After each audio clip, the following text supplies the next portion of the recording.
bo seveda tudi se lahko uslišalo tega želje. To, da želim ostati tudi v naslednjem mandatu v Evropski komisiji, sem povedal že večkrat. In včeraj o tem eksplicitno se z predsednikom vlade nisva pogovarjala, tudi to vprašanje sem že včeraj dobil in sem nanj odgovoril.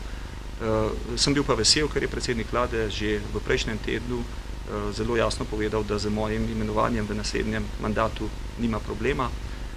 Jaz osebno mislim, da za takim sklepom oziroma za tako odločitvijo mora stati vlada v celoti in pa seveda odvisna je ne samo od vlade, ampak odvisna je tudi od tega, ali bodoči predsednik komisije je zadovoljen z imenovanim kandidatom. Tako pač postopek poteka in tako je pač najbolj običajno in do tu so stvari znane. Kateri resor bi seveda, če boste uslišani, rajše prevzeli kot tega, ki ga vodite sedaj? To je vprašanje, ki v tem trenutku se mi zdi nanj resnično nima smisla odgovarjati. Ko je znan predsednik komisije, ko dejansko imaš odgovor na to, da je tudi tvoj mandat potrjen, v tem trenutku je prav začeti resno in tudi na glas razmišljati o tovrstnih stvareh. Drugače je pa to bolj podobno skočiti pred rečeš hop, tako da žal to nima smisla se pogovarjati. Še na kratko. Ali mislite... Samo še tole, pa ne bom več... To je že kar intervju, če jaz prav razumem. To je interpelacija. Še tole kratko, se vam zdi, da imate dovolj kvalitet, da vas bodo verjetno predlagali ponovno za komisarja, ali mislite, da je tudi kanček te boječnosti, da bi se morebiti vas postavilo na mesto prvega ministra, če seveda bo Pahor začel še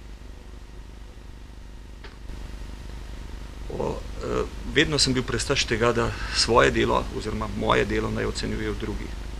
Vedno sem vesel, kadar dobim priznanje v kakršnikoli obliki, ali v obliki tega, da nekdo dobro ocenjuje delo v Bruslju, ali v obliki tega, da tisti, za katere pač delam na tem raziskovalnem resorju, vidijo to kot nekaj, kar je koristno zanje. Drugače pa v načelu ne sodim med tiste, ki ocenjujejo svoje delo, ker se mi zdi, da to ni najbolj prav in etično. Političnih kalkulacij ni?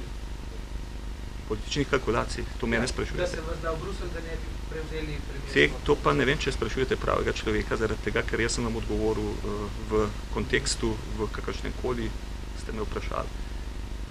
Ministre imajo še drugi vprašanje. Sem prošel še jaz na zaključko mini-interpelacije, kot sem rekel.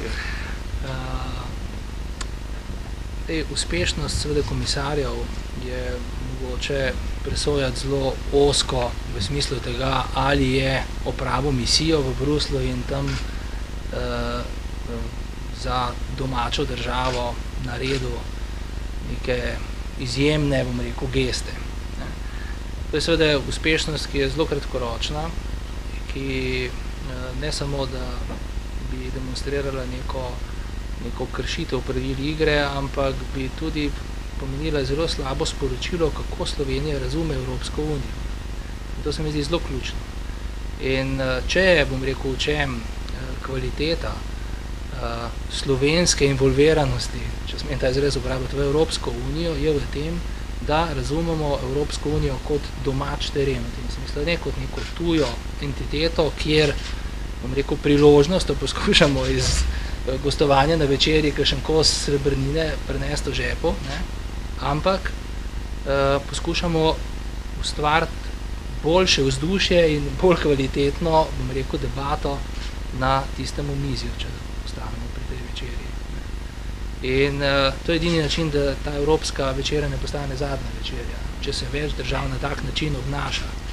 In jaz sem vesel, da je komisar Potočnik v tem mandatu to demonstriral na način, ki ne vzbuja nobenega dvoma, ko govorimo o ocenjevanju tistih, ki so na to najbolj občutljivi, to pa so druge države.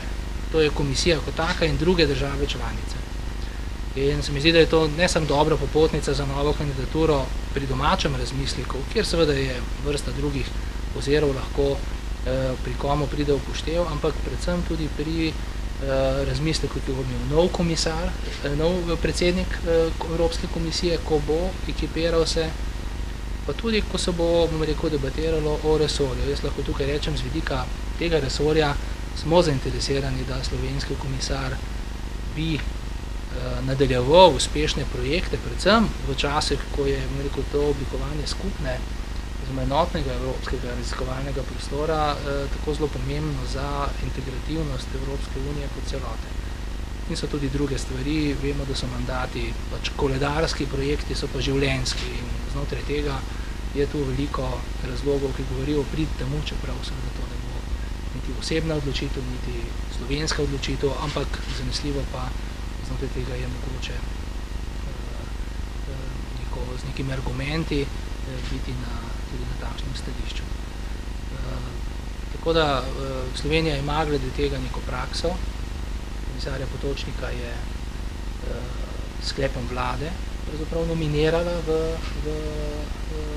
proces članstva komisarstva v obstoječi komisiji in verjamem, da bo to tudi v letošnjem letu. In gre za iskanje, bom rekel, največje sinergije, kjer pravzaprav vidim, da vsi akterji v slovenskem političnem prizorišču, tudi predsednik republike danes, tudi predsednik vlade prejšnji teden, predsednikom parlamenta sta se srečala pred 14 dnevi.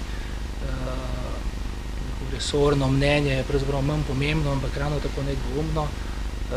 Vidimo, da se stvari stekajo v neko odločitev, ki je razumna in ki verjamem, da bo dobro sprejeta tudi na